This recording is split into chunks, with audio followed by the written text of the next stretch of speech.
بسم الله الرحمن الرحيم. إذا جاءك المنافقون قالوا نشهد إنك لرسول الله والله يعلم إنك لرسوله والله يشهد إن المنافقين لكاذبون. اتخذوا أيمانهم جنة فصدوا عن سبيل الله إنهم ساء ما كانوا يعملون.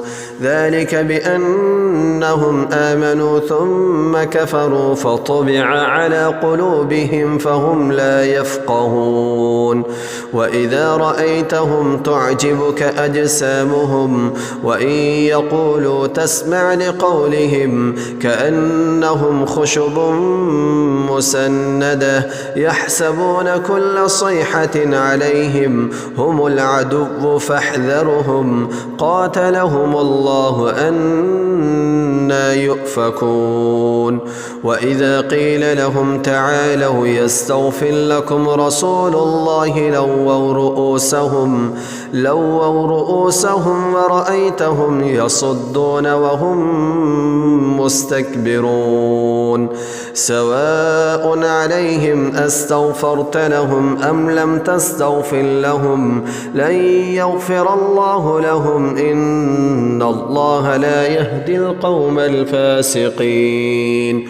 هم الذين يقولون لا تنفقوا على من عند رسول الله حتى ينفضوا ولله خزائن السماوات والأرض ولكن المنافقين لا يفقهون.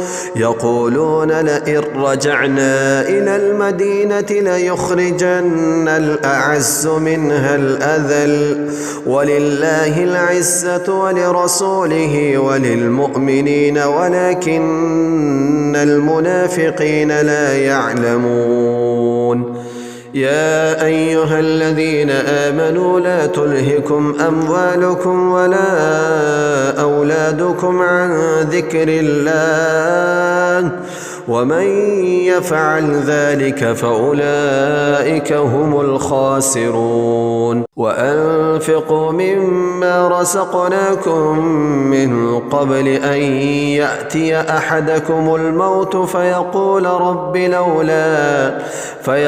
رب لولا أخرتني إلى أجل قريب فأصدق وأكن من الصالحين ولن يؤخر الله نفسا إذا جاء أجلها والله خبير بما تعملون.